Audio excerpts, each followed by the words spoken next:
Hi friends, எங்கள் வீட்டில் மீன் குழம்பு. மீன் பாருங்கள், இதில் வந்து வெங்காயம், பூண்டு, வெங்காயம், தக்காளி,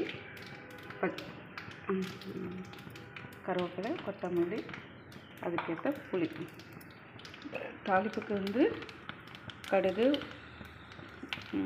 மிளகு, ஜீரகம், காஞ்ச மிளகா, அப்புறம் வந்து வெந்தயம், இதெல்லாம் போட்டு தாளிக்கணும். நல்லா வாசமாக நல்லாயிருக்கும். நல்லா வதக்கணும்.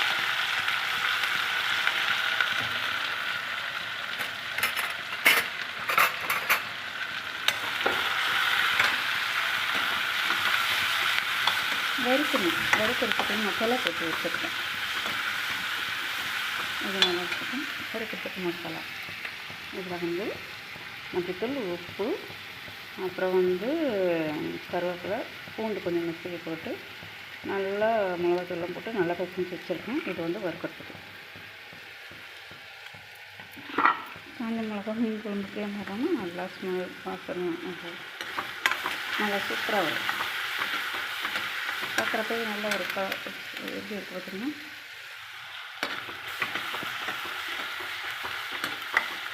மீன் குழம்பு நீங்களும் வச்சு பாருங்க, நல்லாவே வரும். நல்லா இருக்கும், டேஸ்ட்டாக இருக்கும். தாளிப்பில் தான் இருக்கும் அதோட ருசி, டேஸ்ட்டு எல்லாமே.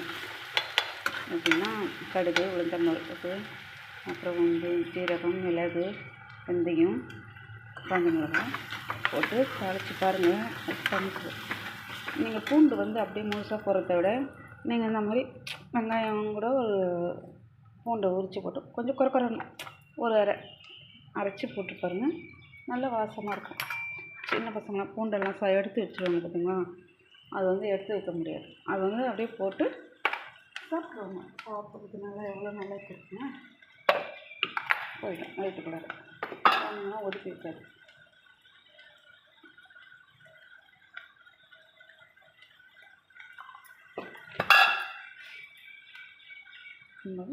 வாங்க மிக்சியில் இதை அரைப்போம்.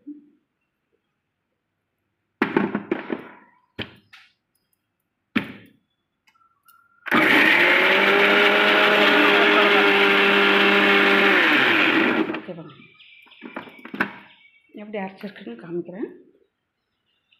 வீடியோ எடுக்கிறதுக்கு ஆள் இல்லை, நான் எடுத்துக்கிறேன்.